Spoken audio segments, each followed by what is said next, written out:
Hey folks, and welcome back to another Swapmaster General project. This year, just like last year, we happen to have another Mazda 3 that's also a 2006. I bought this Mazda 3 for $1,200 off of Craigslist last week, and it runs and drives. We don't need to swap the engine, but the transmission does have a bad third gear, so as part of this video series, we're going to be rebuilding that third gear in that transmission, so we're going to be taking that out, putting that on my bench and disassembling it. Determining what needs to be replaced, some synchros and whatnot, and replace that as well as several other things. So let's discuss all the things that are wrong with this 2006 Mazda 3 and see what we need to do to get it back in shape.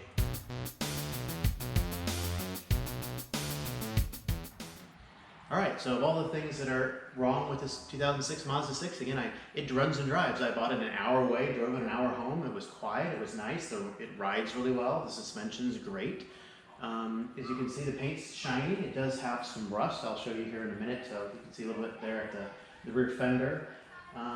So some of the other problems that this has, the parking brake doesn't work at all. I had it out of the driveway to wash it last week, and I couldn't park it down the driveway. It would roll down the driveway even if I put it in first gear. It is a manual, and that wouldn't work, so I had to put it sideways across the driveway so it wouldn't roll.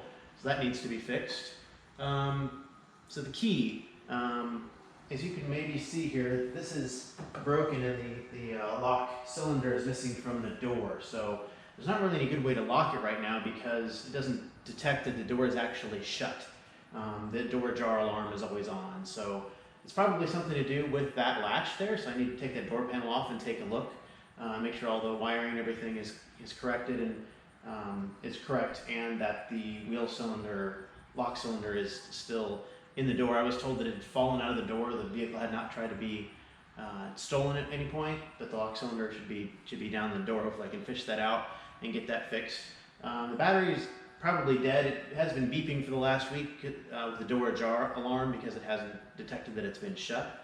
Also, there was no key fob that came with it. Also, although I did just purchase a new key fob for it, so online. So as soon as I get the door jar fixed so that it can actually determine that the door is shut, I can go through that sequence and program this key fob. So that's one of the bigger things on this because it doesn't ever detect that the door is shut and you can't really lock it. So that's an important thing to get done.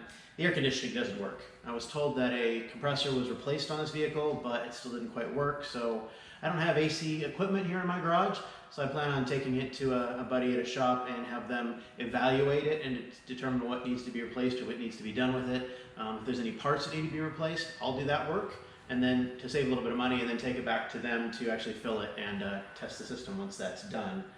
I'll show you here in another piece of the video, but the bumper on this side of the vehicle is not completely attached, a lot similar to the previous year gray 2006 Mazda 3 I had. But the bumper is in pretty good shape, so I don't need to replace it necessarily. I just need to get that side attached. The headlights are very foggy, especially the driver's side. When I drove this home, it did get dark outside, and pretty much had to drive with the brights on everywhere I could to even see very well. So I need to polish take the fogginess out of the headlight covers here. So the tires, the passenger side front tire has a bubble in it.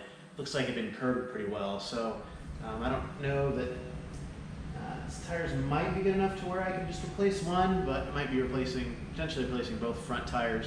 The back tires are still in pretty good shape, but with that bubble in that tire, it's not going to be safe, so that needs to be replaced. I did notice not only that the headlights were dim, because they are foggy and have problems with pollution on them over time, but the interior lights were actually very dim.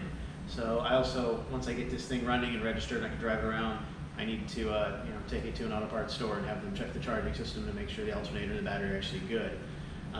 One thing I have done, small thing that I've done so far, is go into the engine bay and clean up the battery terminals. They had a lot of corrosion and a lot of precipitate on them, so I wiped those down and scrubbed those quite a bit to get that working. I don't know if that's necessarily a problem or an indication the battery is going bad, but there's that. The driver door panel, some of the leather trim that's on that door panel is coming off, so that needs to be glued back. I do have a check engine light and a tire pressure monitoring system light, so those also need to be evaluated. But the car is a full 2.3 liter, just like the one I had last year, so it's the bigger engine, not the Mazda Speed, but it is a 5-speed manual. This one is leather interior, so this is a higher spec. It's got the rear spoiler, it's It's got very nice, pretty good condition 5-spoke rims on it. It's missing a few lug nuts I noticed when I washed it in the rear, so I need to find a few lug nuts on it. The windshield's in good shape, radio works, everything works inside. The interior is really clean. So for $1,200, I think I got a heck of a deal. I don't necessarily plan on keeping this car. I do have a 16-year-old son and a 15-year-old son. They're not really interested in driving yet. Maybe that might change here soon, so that's going to be a car for them. But with COVID going on, I'm not driving anywhere anyway, so I'm recording kind of an excess of cars anyways. So this is pretty much just going to be another flip project. I paid $1,200 for it. I hope to end up getting about $2,500 for it when I'm done. So as opposed to the project last year, I hope this one will be a little bit more profitable. One thing I did learn from that project last year was purchasing a non-running and driving car makes it much more difficult to evaluate the condition.